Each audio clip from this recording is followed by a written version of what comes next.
सोलापूरच्या I T पार्कसाठी Hodge येथील गट नंबर 576 मधील 20 हेक्टर अर्थात 50 एकर जमीन औद्योगिक महामंडळाला हस्तांतरित करण्याचे आदेश विभागीय आयुक्त डॉक्टर चंद्रकांत फुलकुंडवार यांनी जिल्हाधिकारी कुमार आशीर्वाद यांना दिल्याची माहिती पालकमंत्री जयकुमार गोरे यांनी दिली। यावेळी आमदार देवेंद्र कोठे यांची प्रमुख उपस्थिती होती। पालकमंत्री जयकुमार गोरे म्हणाले की सोलापुरात आय टी पार्क सुरू करण्यासाठी आमदार देवेंद्र कोठे तसंच इतर लोकप्रतिनिधी सातत्यानं पाठपुरावा करत आहेत। मुख्यमंत्री देवेंद्र फडणवीस यांनी सोलापूरला आय टी पार्क करणार असल्याचा शब्द सोलापूरकरांना दिला होता।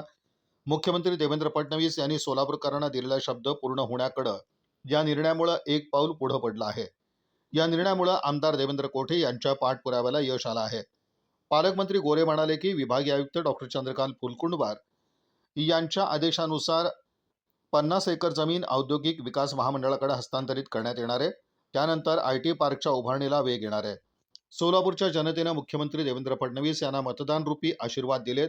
त्यामुळे मुख्यमंत्री देवेंद्र फडणवीस यांनी दिलेल्या शब्दानुसार आय टी पार्कच्या उभारणीला आता वेग येणार आहे। सोलापूरच्या वस्त्रोद्योग व्यवसायाला इचलकरंजीच्या धर्तीवर सवलती देण्यासाठी आगामी अधिवेशनात बैठक लावण्यात येणार आहे। सोलापूरची विमानसेवा समांतर जलवाहिनी ही कामं पूर्ण झाली आहेत। तसंच आगामी काळात अंतर्गत पाणी पुरवठ्यासाठीची कामंही लवकरच सुरू होणार आहेत, असंही पालकमंत्री जयकुमार गोरे यांनी याप्रसंगी सांगितलं। भाऊ, सोलापूरच्या आय टी पार्क बद्दल आणखी एक मोठी गुड न्यूज आलेली आहे, काय सांगा? नाही, खास करून मी राज्याचे मुख्यमंत्री देवेंद्र फडणवीस साहेबांना मनापासून धन्यवाद देईन की ज्यांनी जो शब्द सोलापूरच्या जनतेला दिलेला होता तो शब्द पाळण्याचं काम त्यांनी केलेलं आहे। आणि आपल्या सगळ्यांना माहिती आहे की आय टी पार्कसाठी होटकी येथील 576 गट नंबर मधील 20 हेक्टर जमीन ते औद्योगिक महामंडळाला हस्तांतरित करण्याचे आदेश आजच विभागीय आयुक्त फुलकुंडवार यांनी कलेक्टर महोदयांना केलेले आहेत। आणि आता ही जमीन औद्योगिक विकास महामंडळाकडे जाईल आणि खऱ्या अर्थानं आय टी पार्कचं काम प्रत्यक्षात चालू होण्यासाठी मदत होईल।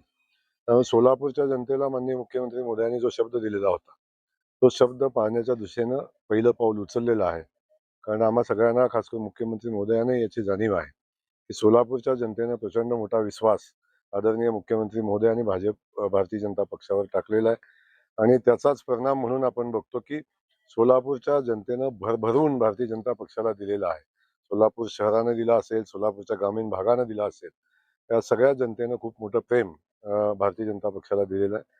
आणि सातत्यानं आमचे स्थानिक आमदार देवेंद्र कोटेजी असतील, आमचे स्थानिक आमदार असतील, सातत्याने या गोष्टीचा पाठपुरावा करतात आणि खऱ्या अर्थानं त्याला यश आलंय। हो, विमानसेवा यशस्वी झाली, आता त्याच्यानंतर हे मोठं पाऊल आय टी पार्कचं आहे असं म्हणता येईल। अनेक गोष्टी आपण पाहतो की विमानसेवेपुरता मर्यादित विषय नाही। विमानसेवा चालू झाली, समांतर पाईपलाईनचं काम झालं, आता शहरातल्या इंटरनल पाईपलाईनचं काम आता जवळजवळ त्याचं एस्टिमेट वाढून आता 1200-1400 कोटीच्या आसपास गेले। हेही काम आम्ही प्रत्यक्षात काम चालू करण्याची प्रक्रिया आपण चालू करतोय। त्यासोबत वस्त्रोद्योग महामंडळाला, वस्त्रोद्योग व्यवसायाला ज्या इचलकरंजी बेसवर ज्या सवलती द्यायच्या होत्या त्याही संदर्भातली बैठक आम्ही येणाऱ्या अधिवेशनामध्ये आम्ही लावतोय आणि त्या सवलती लवकरात लवकर आमच्या बांधवांना कशा देता येतील याचाही प्रयत्न आपण करतोय। त्या अनुषंगानं जो आय टी पार्कचा शब्द आम्ही दिलेला होता तो आय टी पार्कचा शब्द पाळण्याचं पहिलं पाऊल माननीय मुख्यमंत्री महोदयांनी आता टाकलेलं आहे। आणि आपण बघतो की आता जमिनीचं हस्तांतरण झालं की प्रत्यक्षात आय टी पार्कच्या कामाला सुरुवात होईल। त्यामुळे अशी अनेक कामं आपल्या सगळ्यांच्या समोर आहेत की जी कामं शहराच्या विकासाच्या दृष्टीने खूप महत्वाची आहेत। आणि ते भविष्यात ही कामं पुढे घेऊन जाण्याचा निर्णय भारतीय जनता पक्षाने घेतलेला आहे। आणि सोलापूरच्या जनतेनं जो विश्वास टाकला तो सार्थ ठरवण्यासाठी आम्ही सगळे प्रयत्न करू। निवडणुकीत हे आश्वासन होतं असं विरोधकांकडे टीका केली जात होती आय टी पार्क संदर्भात। नाही, तर विरोधकांना फार महत्व देण्याची आवश्यकताच मला वाटत नाही। कारण निवडणुकीपूर्वी तर ते भारतीय जनता पक्षाची सत्ता येणार नाही अशा आविर्भावात होते। त्यानंतर विमानसेवा चालू होणार नाही गॅरंटीने सांगत होते। त्यानंतर समांतर पाईपलाईन चालू होणार नाही गॅरंटीने सांगत होते। आय टी पार्क इथं होणार नाही हे गॅरंटीने सांगत होते। मी आजपर्यंत विरोधक बघितले, पण विकास काम गॅरंटीने होईल किंवा व्हावं यासाठी प्रयत्न करणारे विरोधक बघितले।